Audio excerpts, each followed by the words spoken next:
Hello everyone, welcome back to NCERT Samriddh classes, जहां हम आपको पढ़ा रहे हैं क्लास 6 से 12 एनसीईआरटी बुक्स विद सॉल्यूशन। तो आज हमारा जो चैप्टर है magnetic effects of electric current, इस चैप्टर के हम इन टैक्स के क्वेश्चन आंसर सोल्व करेंगे, उसके बाद एक्सरसाइज के। तो हमारे यहाँ पर इन टैक्स का जो फर्स्ट क्वेश्चन आता है, why does a compass needle get deflected when brought near a bar magnet. कि जो कंपास की नीडल होती है वो डिफ्लेक्टेड क्यों होती है जब उसको हम बार मैग्नेट के नज़दीक लेके आते हैं। तो आंसर में लिखेंगे compass needle is a tiny magnet, so due to force of repulsion और attraction between the poles of a magnet there is deflection in the compass needle.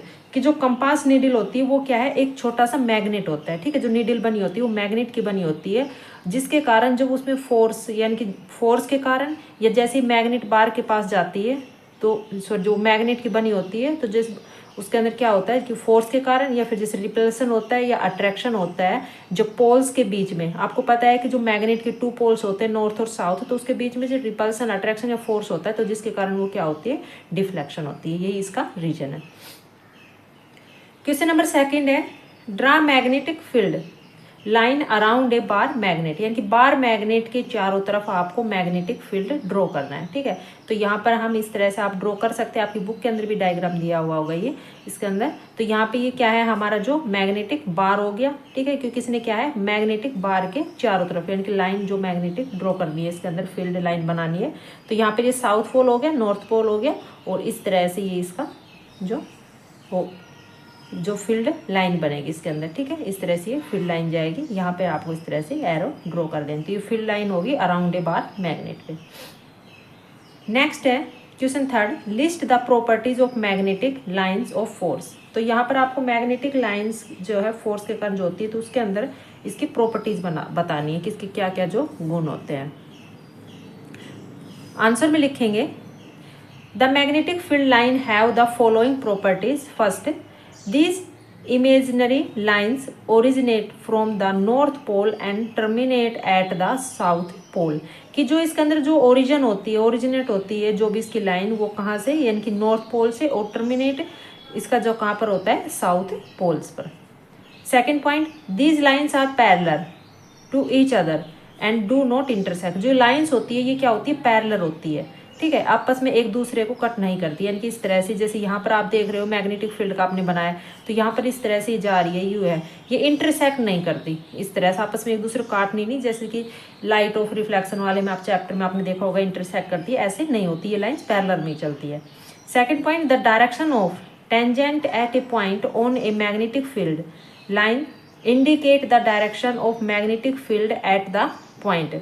कि जो डायरेक्शन होती है इसकी जो पॉइंट की, यानी कि जो टेंजेंट जो इसका पॉइंट होता है वो मैग्नेटिक फील्ड की लाइन को जो इसकी लाइन पर होता है, जो मैग्नेटिक फील्ड लाइन इंडिकेट करती है वो डायरेक्शन को मैग्नेटिक फील्ड यानी कि एक ही पॉइंट से, किसका जो यानी डायरेक्शन होगी वो भी एक पॉइंट से इसके अंदर चलेगा यहाँ पर, ठीक है। जैसे डायरेक्शन है तो यहाँ पर ये सभी पॉइंट्स इसके अंदर इस तरह से चलेंगे, और उसके साथ ही जो मैग्नेटिक फील्ड होता है बनता है वो भी क्या है, एक पॉइंट पर। जैसे यहाँ पर आप देख रहे हो फील्ड ऐसे बनेगा, तो यहाँ से इसी पॉइंट से इसी पॉइंट पर आ गया, ये पॉइंट के ऊपर इसी पे ये बनेगा। फोर्थ पॉइंट है कि at the point in the magnetic field higher the number of field line passing through that point, higher will be the value of the magnetic field। कि जो पॉइंट है मैग्नेटिक फील्ड का उसके ऊपर high यानी कि ज़्यादा से ज़्यादा लाइन उसके अंदर बनेगी, यानी कि जो फील्ड की लाइन है बहुत ज़्यादा उसके अंदर जो पास होगी। जरूरी नहीं कि आप जैसे मैग्नेटिक फील्ड का डायग्राम ड्रॉ करो तो आपने 3 ही लाइन बना, आप जितना चाहो उतना यहाँ पर इसके अंदर कर सकते हो कि इसमें हाइयर लाइन बनती है, और उसके साथ ही जो वैल्यू होती है वो मैग्नेटिक फील्ड की वो भी क्या होगी, ज़्यादा ही होगी। नेक्स्ट है क्वेश्चन नंबर 4 कि भाई do not two magnetic line of force intersect each other.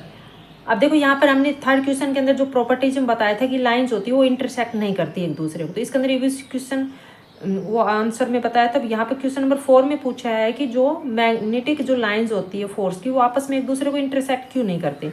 Answer में लिखेंगे two magnetic lines of force can not intersect because we can not have two direction of the magnetic field at the same point, क्योंकि यहाँ पर इसकी जो दो direction नहीं होती मैग्नेटिक फील्ड के ऊपर इनकी सेम पॉइंट पर, क्योंकि सारी क्या है सेम पॉइंट पर निकलती है।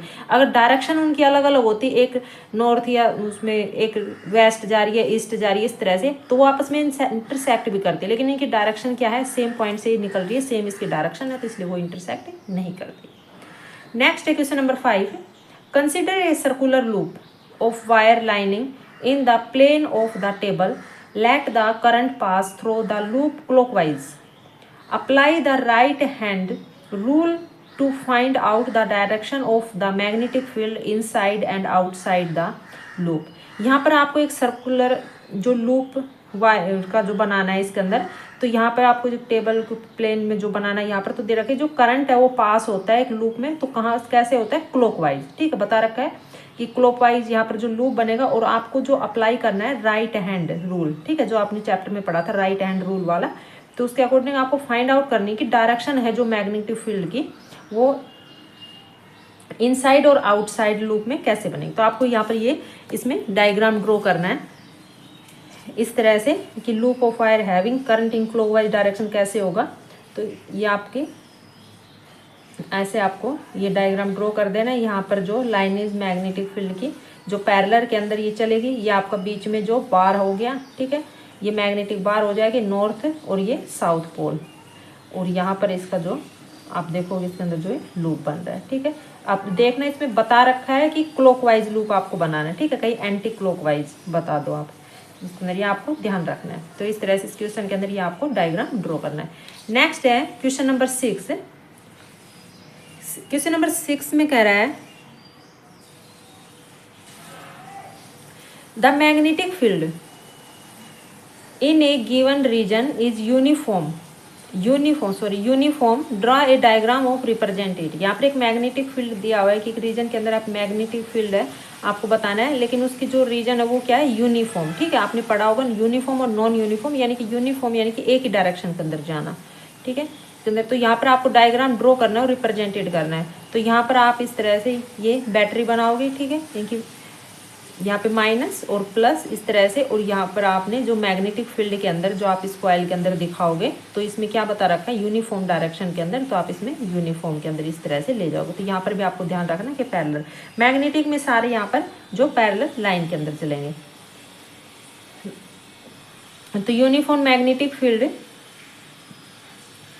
Inside the solenoid. ठीक है, इनकी सोलेनोइड के अंदर यहाँ पे, तो magnetic field line are parallel straight line inside the solenoid, so the magnetic field is uniform inside the solenoid. जो मैग्नेटिक फील्ड लाइन है वो क्या है पैरेलल में और स्ट्रेट लाइन होती है इनसाइड द सोलेनोइड के अंदर। ठीक है, इसके अंदर यहाँ पे, तो इसलिए जो मैग्नेटिक फील्ड है वो क्या होगा यूनिफॉर्म में होगा इनसाइड सोलेनोइड के अंदर।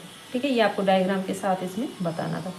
नेक्स्ट है question number 7, choose the correct option. The magnetic field inside a long straight solenoid carrying current. कि आपको यहाँ पे ऑप्शन दिए उसमें से करेक्ट आंसर बताना है कि जो मैग्नेटिक फील्ड है एक लॉन्ग जो स्ट्रेट सोलेनोइड कैरिंग करंट के अंदर, जैसे यहाँ पर आपने डायग्राम में जिसमें ड्रॉ करके दिखा रखा है ऐसे, तो उसके अंदर ऑप्शन ए कि इज जीरो, जो करंट है वो क्या होगा जीरो होगा, या B decrease as we move towards its end, या C increase as we move towards its end, या D is the same at all point. तो देखो यहाँ पर इसमें आंसर में क्या आ जाएगा, डी आएगा कि is the same at all point, कि सारे पॉइंट के ऊपर जो करंट है वो क्या रहेगा सेम ही रहेगा। नेक्स्ट है क्वेश्चन नंबर 8 कि which of the following properties of A proton can change while it move freely in A magnetic field. कि अगर जो प्रोटॉन की जो प्रॉपर्टी है उसके अंदर जो क्या चेंज हो सकता है अगर उसको फ्रीली से वो मैग्नेटिक फील्ड के अंदर मूव करते हैं, कि मैग्नेटिक फील्ड में जो जाते हैं। तो यहाँ पर इसके जो ऑप्शन दे रखे, तो ऑप्शन के अंदर एक से ज़्यादा 2 आंसर भी हो सकते हैं इसके अंदर। ठीक है, ये बता रखा है आपका हिंट में। तो ऑप्शन ए है मास, इसकी प्रॉपर्टी के अंदर क्या चेंज, कौन सी प्रॉपर्टी में चेंज, कि मास के अंदर चेंजमेंट आएगा, या स्पीड में, या फिर वेलोसिटी में, या मोमेंटम में। ठीक है। तो इसके अंदर आपका जो ना तो इसके अंदर मास में चेंजमेंट आएगा, ठीक है, क्योंकि इसमें मास का कोई जो रोल वगैरह इसमें नहीं है, हमने चैप्टर में जो पढ़ा है और स्पीड में। तो यहाँ पर इसकी जो वेलोसिटी और मोमेंटम में क्या आएगा, चेंजमेंट आएगा।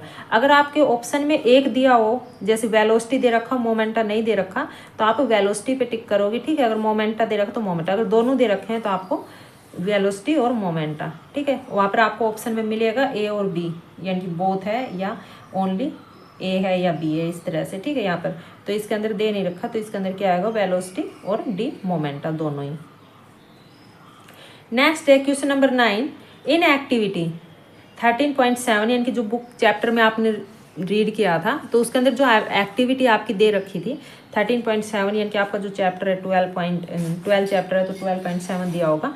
How do we think the displacement of a rod A B will be affected if current in rod A B is increase. Second point पूछ रखा है, a stronger horseshoe magnet is use. And third है, length of the rod A B is increase. की जो activity दे रखी है आपके पीछे, तो उसमें आप क्या सोचते हो कि जो डिस्प्लेसमेंट है जो ए बी जो रोड है उसके अंदर, तो उसमें क्या अफेक्ट होगा, जो करंट है रोड का वो इंक्रीज होगा, या उसका जो स्ट्रोंगर हॉर्स शू जो मैग्नेट है उसका प्रयोग किया गया है, या फिर उसके अंदर जो लेंथ है ए बी की वो इंक्रीज होगी। तो आंसर में हम लिखेंगे कि वी नो दैट, यानी कि हम जानते हैं कि when A current carrying conductor is keeping in A magnetic field the force acting on it's given by the expression. की जो इसके अंदर जो मैग्नेटिक फील्ड के अंदर जो रखते हैं, तो जो फोर्स एक्ट करता है किसके अकॉर्डिंग, एफ इक्वल यानी कि बी आई एल, ठीक है। बी आई एल यानी कि यहाँ पर जो दे रखा है लेंथ और जो इसके अंदर डिस्प्लेसमेंट, ठीक है, इनकी जो तीनों चीज बता रखे हैं उसके अकॉर्डिंग। तो देयरफॉर यानी कि F directly proportional to B I I, ठीक है। इसका मतलब यानी कि as the value of current will be increase, जो इसके अकॉर्डिंग की जो करंट है वो वैल्यू की जो करंट की जो वैल्यू है वो इंक्रीज होगी in conductor, the value of force acting on it increase, so there will be more displacement. जो फोर्स इसके ऊपर एक्ट होगा तो उसके साथ जो डिस्प्लेसमेंट है वो भी क्या होगा, इसका ज़्यादा होगा। सेकेंड पॉइंट यानी कि F directly proportional to B, कि as the value of B will be increase, इसके अंदर जो वैल्यू है बी की वो भी इंक्रीज होगी, क्योंकि there will be more displacement in the rod A B, की जो डिस्प्लेसमेंट है वो रोड के अंदर क्या है, ए बी। और थर्ड पॉइंट है कि F directly proportional to L, यानी कि जो इसकी जो लेंथ है रोड की वो भी क्या होगी, इसके अंदर ज़्यादा होगी, ठीक है, यानी कि मोर होगी, इसकी लेंथ भी क्या हो जाएगी, इंक्रीज हो जाएगी। More the length of the rod A be more will be the displacement in the road, ठीक है। ये इस क्वेश्चन का आंसर था। नेक्स्ट आता है question number 10। A positively charge particle यानी कि अल्फा पार्टिकल, क्योंकि अल्फा पार्टिकल्स पर जो पॉजिटिवली चार्ज होता है, projected towards west is deflected towards north, कि जो by a magnetic field the direction of magnetic field is, तो यहाँ पर आपको डायरेक्शन बतानी है कि जो चार्ज है पॉजिटिवली चार्ज जो पार्टिकल्स हैं वो टुवार्ड्स करते हैं कि वेस्ट के अंदर क्या करते हैं, डिफ्लेक्टेड करते हैं, ठीक है, towards the north by a magnetic field के अंदर जो डायरेक्शन है मैग्नेटिक फील्ड की वो क्या होगी, टुवार्ड्स द साउथ होगी या टुवार्ड्स ईस्ट होगी या डाउनवार्ड होगी या अपवार्ड होगी। तो इसके अंदर क्या आ जाएगा, इसमें अपवार्ड उसकी डायरेक्शन। तो इसके अंदर आपकी जो आंसर है वो अपवार्ड नहीं, आंसर नंबर सी आएगा, कि जो डायरेक्शन है वो क्या होगी, डाउनवार्ड होगी, ठीक है। ये आंसर इसके अंदर जो गलत प्रिंट कर रखा, तो आपको आंसर बताना है कि डाउनवार्ड। नेक्स्ट है question number 11। State Fleming left hand rule. जो लेफ्ट हैंड रूल्स आपने पढ़ा है तो उसके बारे में आपको बताना है कि लेफ्ट हैंड रूल क्या कहता है। आंसर में लिखेंगे कि according to this rule stretch the thumb, forefinger and middle finger to your left hand such that they are mutually perpendicular. If the first finger point in the direction of the magnetic field and the second finger in the direction of current, then the thumb will point in the direction of motion or the force acting on the conductor.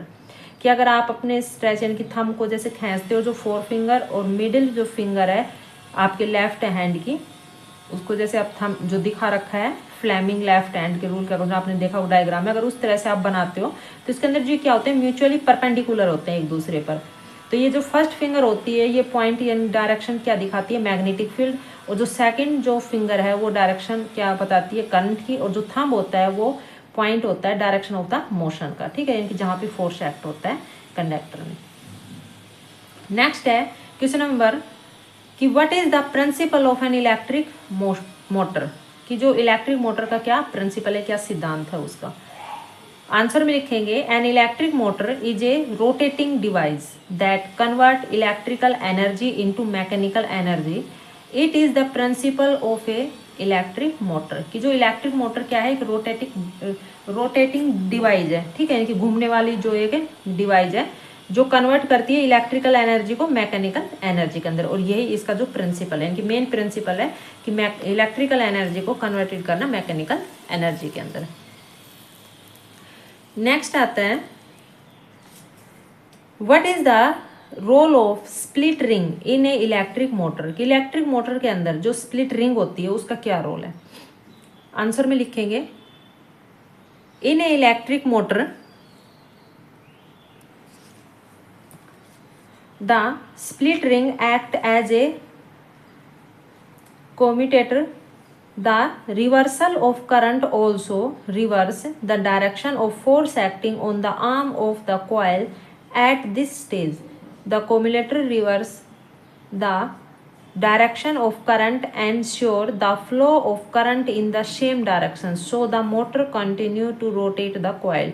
कि जो electric motor होती है उसके ऊपर जो split ring होती है, split जो रिंग बनी होती है वो एक्ट करती है क्या, किसके ऊपर कार्य करती है, कोम्युलेटर पर, ठीक है, और जो क्या करता है रिवर्सल होता है करंट से, तो उसके अंदर जो डायरेक्शन होती है वो भी क्या होती है, रिवर्स होती है, कि जो फोर्स एक्ट होता है उसके आर्म के ऊपर जो कॉइल बनी होती है उसके अंदर, तो उस पर जो डायरेक्शन जो फोर्स एक्ट होना वो रिवर्स होती है, उनकी उल्टी होती है। तो इस स्टेज के अंदर जो कोम्युलेटर जो रिवर्स होता है तो जो डायरेक्शन होती है जो करंट के अंदर जहाँ पे करंट फ्लो होता है जहाँ उस तरह, तो वो उसी में सेम डायरेक्शन में करंट जाता है, तो ये इसका जो मेन रोल है।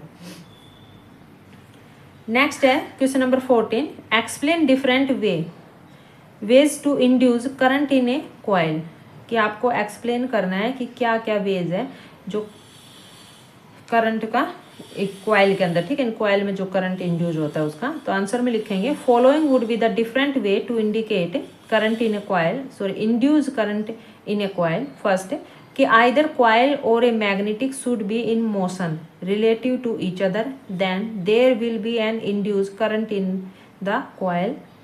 Second point, if there is relative motion between a current carrying coil and a coil without current, then there will be an induced current in the second coil। कि या तो जो coil या जो magnetic है वो motion में होगा, ठीक है, एक दूसरे से रिलेटिव होके, यानी कि एक दूसरे आपस में, तब उसके अंदर क्या होगी, जो करंट है वो इंड्यूस होगा कॉइल के अंदर, या फिर इसके अंदर जो रिलेटिव मोशन में होंगे, यानी कि between A current carrying coil and coil without current, यानी कि उसके अंदर कॉइल के अंदर करंट होगा या फिर उसके अंदर जो करंट ले रहा है तो वो उसके अंदर मोशन में होगा, यानी कि गति करता रहेगा, तो उसके अंदर भी जो इंड्यूस करंट है वो सेकेंड कॉइल में जाएगा। नेक्स्ट है क्वेश्चन नंबर 15,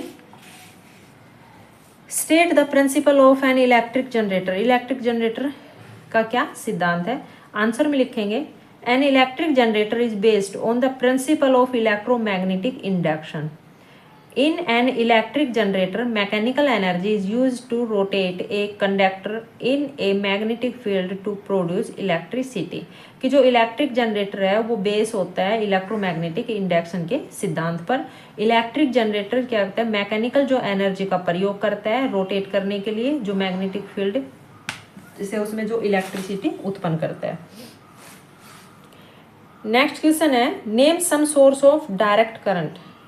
डायरेक्ट करंट के कुछ स्रोत बताओ। तो आंसर में लिखेंगे some sources of direct current are as below. A electrochemical cell, B यानी कि लीड एक्यूमुलेटर यानी कि स्ट्रॉन्ग जो बैटरी होती है, और थर्ड है डीसी जनरेटर। ठीक है, तो ये तीनों ही क्या है, डायरेक्ट करंट के स्रोत है, यानी कि जिससे डायरेक्ट करंट फ्लो होता है। नेक्स्ट है क्वेश्चन कि which source produce alternating current, कि किस स्रोत से जो अल्टरनेटिव करंट प्रोड्यूस होता है। तो answer dams are the source of alternative current production, कि जो डैम्स है यानी कि बांध के ऊपर जो बिजली उत्पन्न की जाती है, करंट बनाया जाता है, वो अल्टरनेटिव करंट का एक सोर्स है। नेक्स्ट क्वेश्चन है चूज द करेक्ट ऑप्शन। आपको ऑप्शन करेक्ट चूज करने इसमें। तो क्वेश्चन पूछ रहा है कि एक rectangular coil of copper wire is rotate in A magnetic field, कि एक रेक्टेंगुलर जो कॉइल है वो कॉपर वायर के ऊपर कॉपर वायर की बनी हुई है, तो मैग्नेटिक फील्ड के ऊपर रोटेट कर रही है इस तरह से, ठीक है, जैसे आपने फर्स्ट क्वेश्चन के अंदर जो मैग्नेटिक जो बार बनाया था उसके अकॉर्डिंग। तो the direction of the induce current change one in each, तो जो डायरेक्शन है इसके अंदर जो इसमें करंट इंड्यूस होगा तो उसके अंदर चेंज हो जाएगी वंस, इनकी एक बार इसमें, इनकी फर्स्ट इनकी 2 रिवोल्यूशन में, 1 रिवोल्यूशन में, हाफ रिवोल्यूशन में, या 1/4 रिवोल्यूशन। तो इसके अंदर जो डायरेक्शन होगी वो क्या होगी, हाफ रिवोल्यूशन के अंदर, ठीक है। तो ऑप्शन सी इसका करेक्ट आंसर आ जाएगा। नेक्स्ट है name 2 safety major commonly use in electric circuit and appliances, ठीक है, यानी कि इसके अंदर 2 सेफ्टी मेजर बताने हैं जो इलेक्ट्रिक सर्किट और उसके साथ ही जो अप्लायंस के अंदर जो यूज किए जाते हैं। तो आंसर में लिखेंगे 2 safety measures which are use commonly are electric fuse और यूज ऑफ अर्थ वायर, ठीक है, यानी कि एक इलेक्ट्रिक फ्यूज का हम यूज करते हैं जो इलेक्ट्रिक सर्किट के अंदर जो शॉर्ट सर्किट हो जाता है तो उसके अंदर आप देखते हैं कि इलेक्ट्रिक फ्यूज वगैरह, और एक अर्थ का जो वायर का प्रयोग करते हैं इसके अंदर। जो भी आप देखते हो कि बिजली वगैरह फिटिंग वगैरह घरों के अंदर बिजली वगैरह होती है उसके अंदर जो एक अर्थ का तार लगाया जाता है उसके साथ ही जो मीटर के साथ में इलेक्ट्रिक फ्यूज लगाया जाता है। नेक्स्ट क्वेश्चन आपका एक न्यूमेरिकल है यहाँ पर कि an electric oven of 2 kilowatt power rating is operating in A domestic electric circuit 220 vote that has a current rating of 5 ampere, what result do you accept explain, कि एक electric oven है, ठीक है, जिसकी पावर क्या है, इनकी P दिया हुआ है 2 किलोवाट, और जो इलेक्ट्रिक जो सर्किट है उसके अंदर जो वोट है वो क्या है 220, ठीक है, इसके अंदर जो करंट है वो फ्लो हो रहा है कि 5 एम्पायर। तो इसके अंदर आपको फाइंड आउट करना है कि एक्सप्लेन करना है कि इसमें आप क्या एक्सेप्ट करते हो। तो यहाँ पर हम फॉर्मूला देखो, यहाँ पर हम पहले देखेंगे हमारे यहाँ पर क्या दिया हुआ है, इसके अंदर P दिया हुआ है, ठीक है, इनकी पावर है, उसके साथ ही जो 220 जो वोल्टेज इसके अंदर दिया हुआ है, और यहाँ पर जो रेसिस्टेंस है वो नहीं है, ठीक है, इनकी 5 जो एम्पायर इसके अंदर करंट रेटिंग यानी कि करंट का जो रेट बता रखा है कि 5 एम्पायर इसके अंदर। तो यहाँ पे हमें फाइंड आउट करेंगे। तो P = V²/R का हम फॉर्मूला लेके चलेंगे, तो यहाँ पे वैल्यू पुट कर देंगे। तो P हमारे पास यानी कि 2 किलोवाट है, ठीक है, तो किलोवाट के अंदर यानी कि 2 × 10⁻³ और इसको सोल्व करेंगे हम यहाँ पर। तो V की स्केयर, तो V हमारे पास क्या दिया हुआ है 220, ठीक है, तो 220 इंटू, तो यहाँ पर ये 200, यहाँ पे इसमें गलत प्रिंट हो रहा है बुक के अंदर, यहाँ पे V की स्केयर यानी कि 220 है, तो यहाँ पर ये 220 आएगा, ठीक है, 220 तो इंटू 220, ये इसके अंदर 200 प्रिंट कर दिया, तो यहाँ पर 220 इंटू 200, ठीक है, इसकी डबल है यहाँ पर पावर। तो यहाँ पर इसमें 2 टाइम्स मल्टीप्लाई कर लेंगे बाई R इसके अंदर। तो हम यहाँ पर I फाइंड आउट करेंगे, तो इसके अंदर R फाइंड आउट करेंगे यहाँ पर, तो R की वैल्यू निकालेंगे, तो R को इस साइड लेके जाएंगे, तो यहाँ पर ये क्या है नीचे आ जाएगा, डिवाइड में हो जाएगा इसके अंदर। तो I हमारे पास क्या हो जाएगा V/R, तो इसके अंदर 220 इंटू 2 × 10⁻³ यहाँ पर इस तरह से चल जाएगा। ये हम इसको सोल्व कर लेंगे, तो हमारे पास आंसर आ जाएगा इसका I = 9.09 एम्पायर। तो at this stage due to very high value of electric current the oven will not function and would be damage. तो इसके अंदर जो इलेक्ट्रिक करंट की जो वैल्यू है वो क्या है, हाई करंट है, ठीक है, जो इलेक्ट्रिक करंट क्या है इसके अंदर कि हाई पावर के अंदर है, तो इसके लिए जो ओवन है वो यहाँ पर काम नहीं करेगा, ओवन ख़राब हो सकता है, ठीक है, क्योंकि इसके अंदर जो पावर है इसकी है, यहाँ पर जो करंट है वो ज़्यादा फ्लो हो रहा है इसमें। नेक्स्ट है क्वेश्चन, लास्ट क्वेश्चन है कि what precaution should be taken to avoid the overloading of domestic electric circuit, यानी कि घरों के अंदर जो इलेक्ट्रिक सर्किट होते हैं उसको लेकर हमें क्या सावधानी बरतनी चाहिए अवॉइड करते हुए जो ओवरलोडिंग होता है। तो आंसर में लिखेंगे we can avoid overloading by not connected to many appliances to a single socket. ठीक है, यानी कि हमें जो ओवरलोडिंग को फर्स्ट तो हमें उसको क्या करना चाहिए, अवॉइड करना चाहिए। उसके साथ ही अगर कोई भी एप्लियंस वगैरह है हमारे पास जो भी इलेक्ट्रिक वगैरह उसके, तो उसमें जो हमें सिंगल सॉकेट से उसको कनेक्ट नहीं करना चाहिए।